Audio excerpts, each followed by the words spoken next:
નમસ્કાર, સંવિધાન કેરિયર એકેડમીમાં આપનું સ્વાગત છે. હું છું ભાર્ગવ. આજે જોઈશું આપણે આજના કરંટ અફેર્સ. તો ચાલો શરૂઆત કરીએ. તો આજના કરંટ અફેર્સમાં જે આઈસીસી દ્વારા T20 વર્લ્ડ કપ છે કે જેનું આયોજન થવાનું છે જૂન મહિનામાં 2024ના રોજ, બરાબર.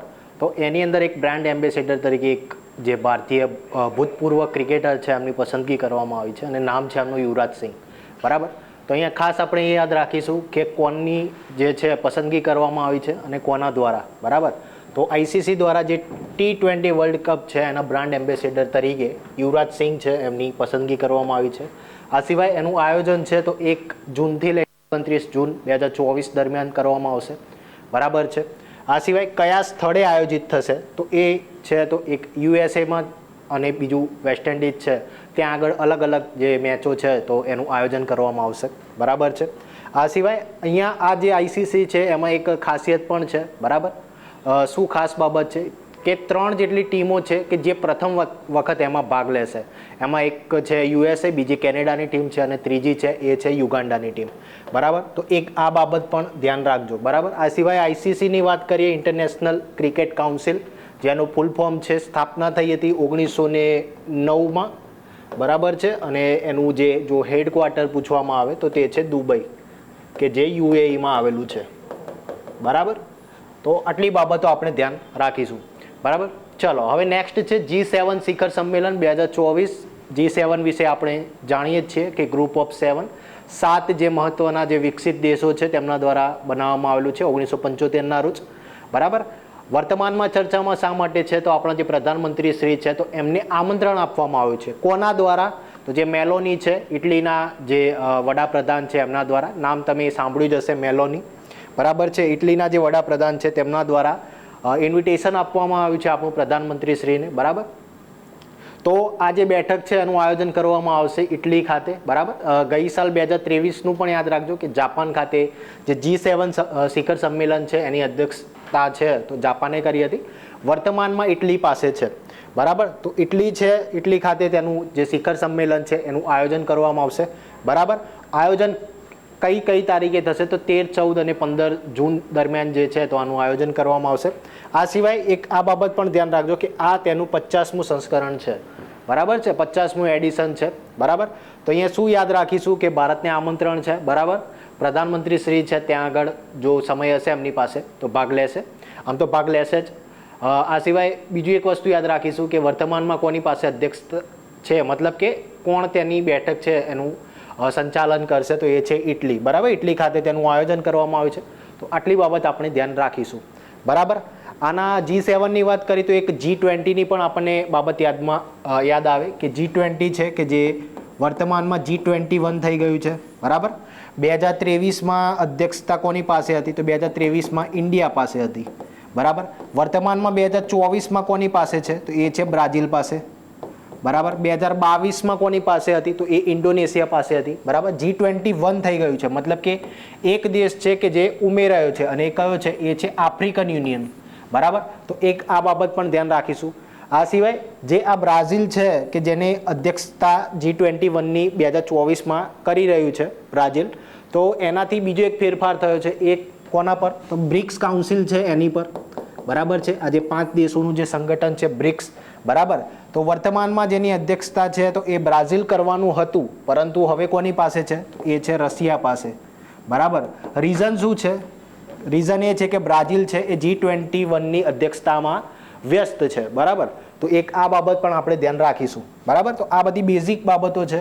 આ સિવાય ગ્રુપ ઓફ 7ની આપણે વાત કરી તો એના વિશે થોડીક માહિતી જોઈ લઈએ કે એની સ્થાપના ક્યારે કરવામાં આવેલી તો 1975ના રોજ, બરાબર છે. આ સિવાય તેમાં કયા સદસ્ય દેશો છે, બરાબર. તો એને યાદ રાખવા માટેનું એક તમને શોર્ટ ફોર્મ કહું તો GF જ્યુસ, મતલબ કે GFને જ્યુસ પીવડાવવાનો છે, બરાબર.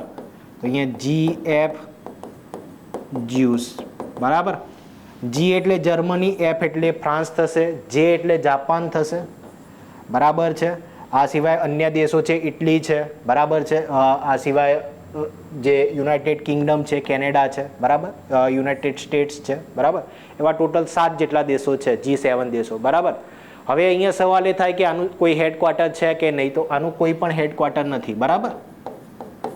કોઈ જ ઓફિશિયલ હેડક્વાર્ટર નથી. જે દેશ જે વર્ષે તેની અધ્યક્ષતા કરશે તો આપોઆપ એ દેશ છે એનું હેડક્વાર્ટર થઈ જશે. આની પહેલાં આપણે G20માં પણ જોયું હતું, તેમાં પણ કોઈ પર્ટિક્યુલર કોઈ સ્થાયી કોઈ આમ હેડક્વાર્ટર છે નહીં. જે દેશ તેની અધ્યક્ષતા કરશે તે તેનું હેડક્વાર્ટર થઈ જશે એ વર્ષ માટે. જેમ કે વર્તમાનમાં G21ની બ્રાઝિલ પાસે છે તો બ્રાઝિલ એનું હેડક્વાર્ટર થઈ ગયું. બરાબર, તો એક આ બાબત પણ ધ્યાન રાખજો. ચાલો નેક્સ્ટ જોઈએ.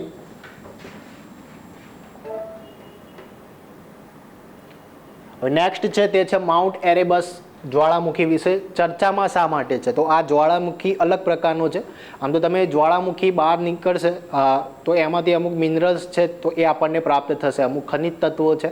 આમ તો મુખ્યત્વે જે રાખ છે, પાણીની બાષ્પ છે, પરંતુ એના સિવાય પણ અમુક ખનિજો પ્રાપ્ત થતા હોય છે. પરંતુ આ એક એવો જ્વાળામુખી છે કે જેમાંથી સોનું પ્રાપ્ત થાય છે. બરાબર, મતલબ કે રોજનું એ 8 ગ્રામ જેટલું, બરાબર છે, એવરી ડે આટલું જે સોનું છે તો તે બહાર નીકળે છે તેમાંથી. બરાબર, તો ઘણી અચરજવાળી વાત કહી શકાય. બરાબર, અને આ રોજનું 8 ગ્રામ એટલે કે તમે 5 લાખ રૂપિયાનું રોજનું છે તો કમાણી કહી શકો. બરાબર, આમ તો કમાણી ના કહેવાય, પરંતુ જ્વાળામુખીમાંથી નીકળે છે. બરાબર, આ સિવાય અહીંયા આપણે શું યાદ રાખીશું? સોનાવાળી બાબત તો યાદ રાખીશું, પરંતુ એ પરીક્ષામાં નહીં પૂછાય. પૂછાશે શું કે વર્તમાનમાં ચર્ચામાં હતો આ જ્વાળામુખી માઉન્ટ એરેબસ. બરાબર, તો તે કયા વિસ્તારમાં આવેલો છે અથવા પૃથ્વીના કયા ભાગમાં આવેલો છે? તો તે આવેલો છે એન્ટાર્કટિકામાં. બરાબર છે, તો અહીંયા આ બાબત ધ્યાન રાખજો. બરાબર છે. આ સિવાય અહીંયા જ્વાળામુખીની વાત કરીએ તો જ્વાળામુખી છે તો એને પૃથ્વી પરનો વાલ્વ કહેવામાં આવે છે. બરાબર છે, શું કહેવામાં આવે છે? પૃથ્વી પરનો વાલ્વ કહેવામાં આવે છે. આ સિવાય એમ પૂછાય કે જ્વાળામુખી જ્યારે વિસ્ફોટ થાય તો સૌથી વધારે પ્રમાણમાં શું નીકળે છે? તો એ નીકળે છે જળ બાષ્પ. બરાબર છે, જે વેપર નીકળે છે એમાંથી. બરાબર, આ સિવાય એમ પૂછાય કે એવો કયો ખંડ છે કે જેમાં એક પણ સક્રિય જ્વાળામુખી નથી? બરાબર, તો એ છે ઓસ્ટ્રેલિયા. બરાબર, ઓસ્ટ્રેલિયામાં એક પણ જ્વાળામુખી છે નહીં. બરાબર, આ સિવાય તમને એમ પૂછવામાં આવે કે રિંગ ઓફ ફાયર ક્યાં આવેલું છે? તો જે પેસિફિક જે મહાસાગર આવેલો છે એની આજુબાજુમાં જે ટાપુ દેશો આવેલા છે એને કહેવામાં આવે છે રિંગ ઓફ ફાયર. શા માટે? કારણ કે ત્યાં સૌથી વધારે સક્રિય જ્વાળામુખી જોવા મળે છે. આ સિવાય સૌથી વધારે જે જ્વાળામુખીઓ જે આપણે ફાટે છે, બરાબર, જે ન્યૂઝમાં જોવો છો, મુખ્યત્વે ત્યાંના જ હોય છે. બરાબર, આ સિવાય જ્વાળામુખીમાં બીજી એક બાબત પૂછાઈ શકે કે ભારતનો કયો સક્રિય જ્વાળામુખી છે? તો ભારત પાસે માત્ર એક જ છે કે જે સક્રિય જ્વાળામુખી છે, એ આવેલો છે બેરન દ્વીપ પર, અને નામ છે એનું બેરન જ્વાળામુખી. ક્યાં આવેલું છે? તો અંદમાન એન્ડ નિકોબાર ટાપુઓ ઉપર આવેલો છે. બરાબર, તો આ હતી આખી બાબત જ્વાળામુખી વિશે, વોલ્કેનો જેને કહેવામાં આવે છે. ચાલો નેક્સ્ટ જોઈએ. ભારતીય ઐતિહાસિક અભિલેખ આયોગ, બરાબર છે, વર્તમાનમાં ચર્ચામાં શા માટે છે? તો તેમના દ્વારા એક ધ્યેય વાક્ય છે તો એ બહાર પાડવામાં આવ્યું છે, પ્રકાશિત કરવામાં આવ્યું છે. બરાબર, સંસ્કૃતમાં છે. શું છે? યત્ર ઇતિહાસમ ભવિષ્યાયામ સંરક્ષિત. બરાબર, મતલબ કે એનો અર્થ શું થશે ગુજરાતીમાં? એનો અર્થ કરીએ તો અહીંયા જે ઇતિહાસ છે, બરાબર, તો એનું જે છે તો સંરક્ષિત કરવામાં આવે છે ભવિષ્ય માટે. બરાબર, એ મુજબનું એનું ભાવાર્થ કહી શકાય. બરાબર, તો આ બાબત ખાસ ધ્યાન રાખજો. ચલો નેક્સ્ટ છે 27 એપ્રિલના રોજ એક દિવસની ઉજવણી કરવામાં આવેલી, વિશ્વ પશુ ચિકિત્સા દિવસ. બરાબર છે, વેટેરિનરી જેને કહેવામાં આવે છે તે. બરાબર, તો 27 એપ્રિલના રોજ તેને ઉજવવામાં આવે છે. બરાબર, થીમ શું છે? તો વેટેરિનરિયન્સ આર એસેન્શિયલ હેલ્થ વર્કર્સ. બરાબર છે, તો જે પશુ ચિકિત્સકો છે તો તેઓ જરૂરી જે હેલ્થ વર્કર્સ છે, મતલબ કે આરોગ્યના કર્મચારીઓ છે. બરાબર, એમ ગુજરાતીમાં કહી શકાય. મુખ્યત્વે ઇંગ્લિશમાં જ યાદ રાખજો. બરાબર, ચાલો નેક્સ્ટ છે એક ડેટા વિશે. આ ડેટા ખાસ યાદ રાખજો, માત્ર પ્રિલિમ્સ જ નહીં પરંતુ મેન્સમાં પણ તમને ઉપયોગમાં આવશે. શું ડેટા છે? તો નાણાકીય વર્ષ 2024માં જે ભારતનું ફાર્માસ્યુટિકલ જે સેક્ટર છે એમાં ટોટલ જે નિકાસ કરી છે ભારતે, એમાં 9.6% વધારો કરવામાં આવ્યો છે. બરાબર, મતલબ કે 9.6% વધારો થયો છે. ફાર્માસ્યુટિકલ્સનો મતલબ શું થશે? કે જે આ દવા છે, જે ડ્રગ છે એની બાબત છે. બરાબર, તો એનો સમાવેશ થશે ફાર્માસ્યુટિકલ્સમાં. બરાબર, આ સિવાય નિકાસ કેટલી થઈ છે એનો જો ડેટા જોઈએ તો $28 બિલિયન જેટલી નિકાસ કરી છે ભારતે. બરાબર, તો આ ડેટા ખાસ ધ્યાન રાખજો. હવે અહીંયા વાત કરીએ આપણે ફાર્માસ્યુટિકલની. આની પહેલાં મેં તમને એક ડેટા ચલાવ્યો હતો, એનું પણ એક રિવિઝન કરી લઈએ. જે નાણાકીય વર્ષ 2023-24માં સૌથી વધારે ઇલેક્ટ્રોનિક્સ વસ્તુઓની જો નિકાસ કરી હોય તો એમાં તામિલનાડુ છે, પ્રથમ ક્રમે છે. બીજા ક્રમે ના આમાં નથી આપેલું. તામિલનાડુ છે એ પ્રથમ ક્રમે છે, એ ખાસ યાદ રાખજો. બરાબર છે. કેટલી નિકાસ કરી છે? તો કુલ નિકાસના 33% જેટલું. બરાબર. અને બીજા ક્રમમાં જોઈશું તો આપણે કર્ણાટક છે, ત્રીજા ક્રમમાં યુપી છે. બરાબર. હવે અહીંયા એક ડેટા લખવાનો રહી ગયો છે, ગઈ વખતે પણ રહી ગયો હતો, કે અહીંયા મેં વાત કરી છે કે વસ્તુઓની નિકાસ. બરાબર છે. પરંતુ જો એમ પૂછવામાં આવે કે ઇલેક્ટ્રોનિક્સ વસ્તુઓના મૂલ્ય પ્રમાણે જો જોવામાં આવે નિકાસમાં, તો એમાં સૌ પ્રથમ ક્રમે કોણ છે? તો એ છે આપણું ગુજરાત. બરાબર છે. તો એક આ છે, તો જો તમે નોટ કરતા હોય તો સાઈડમાં લખી દેજો. જો વસ્તુઓના મૂલ્ય પ્રમાણે જો કહેવામાં આવે ઇલેક્ટ્રોનિક્સ વસ્તુઓના મૂલ્યના આધારે, તો એમાં ગુજરાત પ્રથમ ક્રમે છે. બરાબર. તો એક આ વસ્તુ ધ્યાન રાખીશું. ચલો નેક્સ્ટ જોઈએ. હવે નેક્સ્ટ છે એક છે બેલેસ્ટિક મિસાઇલ વિશે. બરાબર છે ને, એનું નામ છે રોક્સ, અથવા તો એનું નામ બીજું છે ક્રિસ્ટલ મેશ 2. બરાબર. ચર્ચામાં કેમ છે? તો વર્તમાનમાં તેનું સફળતાપૂર્વક પરીક્ષણ કરવામાં આવ્યું છે. હવે અહીંયા પૂછાશે કે શું છે. બરાબર. આ જે વસ્તુ છે, નામ લખેલું હશે, શું છે એ આપણને ખબર હોવી જોઈએ કે બેલેસ્ટિક મિસાઇલ છે. પરીક્ષણ કરવામાં આવ્યું, સફળ પરીક્ષણ છે, તો કયા સ્થળે કરવામાં આવ્યું હતું? તો કયા સ્થળે કરવામાં આવ્યું છે? તો અંદમાન નિકોબાર ટાપુ પર. બરાબર. કોના દ્વારા કરવામાં આવ્યું છે? તો ભારતીય એરફોર્સ છે તેમના દ્વારા જે તેનું છે તો પરીક્ષણ કરવામાં આવ્યું છે. આ સિવાય આ મિસાઇલની ખાસિયત શું છે? બેલેસ્ટિક મિસાઇલ છે. બરાબર. ખાસિયત શું છે એની? તો આ જે મિસાઇલ છે તો હવા પરથી જમીન પર હુમલો કરશે. બરાબર. આ સિવાયની જો રેન્જ પૂછવામાં આવે તો 250 કિલોમીટર સુધીની તેની રેન્જ હશે. બરાબર છે. તો અહીંયા ખાસ ધ્યાન રાખીશું. બેલેસ્ટિક મિસાઇલનો મતલબ શું થશે? કે જે મિસાઇલો છે કે જે પરવલય આકાર ગતિ કરે છે આ મુજબની. બરાબર છે. અહીંથી આમ જશે અને પછી આમ હુમલો કરશે. બરાબર. તો એ મુજબનું જે હશે તો એને કહેવામાં આવશે બેલેસ્ટિક મિસાઇલ. બરાબર છે. તો એક આ બાબત પણ ધ્યાન રાખજો. આ સિવાય જે બેલેસ્ટિક મિસાઇલ હશે એનું એન્જિન કોની સાથે સામ્યતા ધરાવશે? તો જે રોકેટ એન્જિન છે એની સાથે સામ્યતા ધરાવશે. બરાબર છે. આ સિવાય બેલેસ્ટિક મિસાઇલ છે એ ખૂબ જ મજબૂત હશે. એકથી વધારે પેલોડ છે જે ભારવાહકો છે તો એ વહન કરી શકશે. બરાબર. તો આ બધી બેલેસ્ટિક મિસાઇલની ખાસિયતો છે. બરાબર. તો ખાસ ધ્યાન રાખજો. પૃથ્વી મિસાઇલ છે, અગ્નિ મિસાઇલ છે, તો એ બધી ત્રિશુલ છે, એ બધી બેલેસ્ટિક મિસાઇલ કહેવામાં આવશે. આકાશ છે. બરાબર. અગ્નિ છે, તો એ બધી બેલેસ્ટિક મિસાઇલ કહેવામાં આવશે. ચાલો, દુનિયાનો સૌથી સસ્તો પાસપોર્ટ, તો એક ઓસ્ટ્રેલિયન ફર્મ છે એમના દ્વારા એક રિપોર્ટ બહાર પાડવામાં આવે છે. ફર્મનું નામ શું છે? તો કમ્પેર ધી માર્કેટ EU.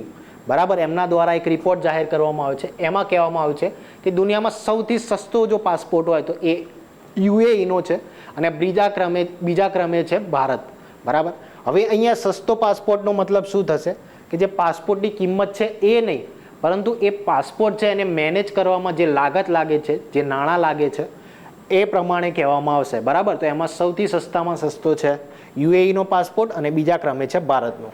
બરાબર. તો માત્ર ક્રમ યાદ રાખીશું. ચાલો નેક્સ્ટ જોઈએ. ગલ્ફ યુથ ગેમ્સ 2024 આયોજન કરવામાં આવ્યું હતું દુબઈ ખાતે. બરાબર છે. અને આ એનું પ્રથમ સંસ્કરણ છે. ગલ્ફ છે તો એમાં કયા દેશો ભાગ લેશે? તો જેટલી પણ ગલ્ફ દેશો છે, જેટલી પણ ગલ્ફ કન્ટ્રીઝ છે તો તેઓ એમાં ભાગ લેશે. બરાબર.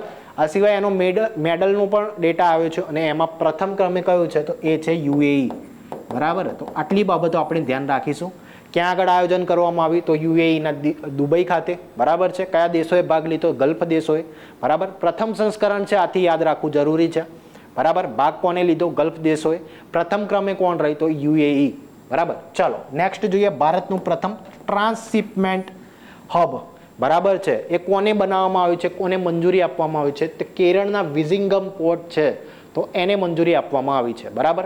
અહીંયા નામ તો આપણે યાદ રાખીશું જ, પરંતુ ટ્રાન્સશિપમેન્ટ છે તો એને શું કહેવામાં આવશે? બરાબર. તો આપ જાણતો કે જે બહારથી જે ચીજ વસ્તુઓ આવે છે તો એ આવશે એક મોટા શિપની અંદર. બરાબર છે. હવે આ જે માલ સામાન છે તો એ પછી નાની જે શિપ હશે એમાં પછી મોકલવામાં આવશે. બરાબર છે. અને આ જે શિપો છે ત્યારબાદ જે જગ્યાએ જવાનું છે એ જગ્યાએ જશે. બરાબર. તો એ માટે છે તો એક ઊંડા પાણીની પણ જરૂર પડે છે. બરાબર. તો એ બધી જ જે શરતો હતું તો એ આ પોર્ટ પૂરું કરતું હતું. જે કેરળનું વિઝિંગમ પોર્ટ છે આથી તેને મંજૂરી આપવામાં આવી છે. બરાબર. આથી હવે શું થશે કે જે ભારતમાં જે કેરળ ખાતે જે અહીંયા જે આ વિઝિંગમ પોર્ટ આવેલું છે, બરાબર, તો ત્યાં આગળ મોટું શિપ આવશે, બરાબર. હવે ધારો કે ગુજરાતનો કોઈ સામાન છે તો ગુજરાતનું શિપ નાનું જે છે એ આવશે. આ શિપમાંથી અહીંયા છે તો જે માલ સામાન છે એમાં નાખી દેશે અને ત્યારબાદ આ ઉપડશે ગુજરાત ખાતે, બરાબર. તો એ મુજબનું ટ્રાન્સપોર્ટ કરવામાં આવશે, બરાબર. એક મોટું શિપ દરેક જગ્યાએ નહીં જાય, એક જ જગ્યાએ રહેશે, બરાબર. તો એને કહેવામાં આવશે ટ્રાન્સશિપમેન્ટ હબ, બરાબર. તો આ ખાસ ધ્યાન રાખજો. ચાલો નેક્સ્ટ છે world shooting para sport tournament, બરાબર. આયોજન કયા સ્થળે થયું હતું તો સાઉથ કોરિયા ખાતે, બરાબર. શા માટે વર્તમાનમાં ચર્ચામાં છે તો એક ભારતીય ખેલાડી છે, બરાબર. તો એમને ગોલ્ડ મેડલ જીત્યો છે અને નામ છે એમનું મોના અગ્રવાલ, બરાબર છે. તો આ ખાસ ધ્યાન રાખજો.